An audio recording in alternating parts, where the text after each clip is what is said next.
The 507 has both a European pedigree and the ground-shaking presence of a Corvette. It reeks of stateside excess with the swathes of Bakelite and a self-seeking radio. This car is cooler than Jean-Paul Belmondo's shades.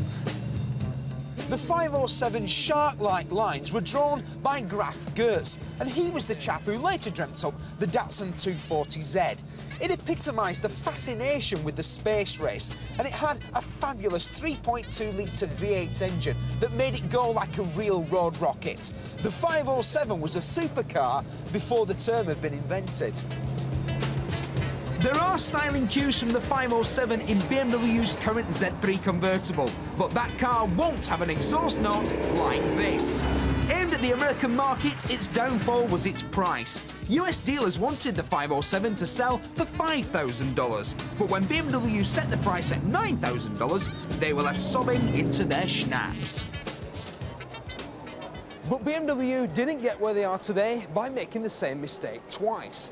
They know that the biggest market for their new convertible, the Z3, is in the States. So that's where they're building it, in Spartanburg, South Carolina. And this time around, the price is much keener and closer to its American competitors. But don't panic, the car is available in Europe, and later in the series, Jeremy will be driving it.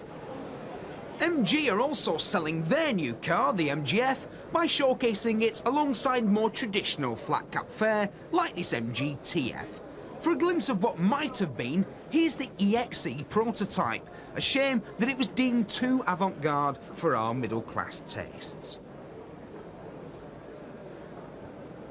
Chrysler are exhibiting their voluptuous Atlantic, a show car which apes the styling of 30s Grand Tourers. Concourse winner or pretty pastiche, it's getting a bit confusing out here in Showland. French manufacturers are inevitably the main feature of Retromobile. Citroën have been rooting around at the back of the factory and pulled back an oily tarpaulin to reveal this, although perhaps they shouldn't have bothered. The Coccinelle is an aluminium-clad one-off from 1953. It never made production, but its curious headlamp arrangement and streamlined shape were a testbed for the Citroën Ami 6. Peugeot are here with a stand full of mannequins and very bad Inspector Clouseau impersonators. There are big brassy saloons and an historic 202 record car from 1947. This vehicle, with a clutch of speed and endurance records, was discovered in the back of a car lot in Uruguay and shipped back especially for the show. Renault have decided on a more down-to-earth approach, celebrating the 50th anniversary of the humble 4CV. They've gathered together no less than 16 examples of the car that was used for everything, from taking the family on a picnic to nicking Dad for speeding on the way home. The famous 4, with its distinctive rear-engine layout, has been modified into a safari off-roader, a cute convertible, a stylish coupe and a pug-ugly racer. The French are car crazy, but they're also mad for bikes, and perhaps that explains why they're so keen on the Munch Mammoth. It was built in Germany using a 4-cylinder 1200cc engine from an NSU car.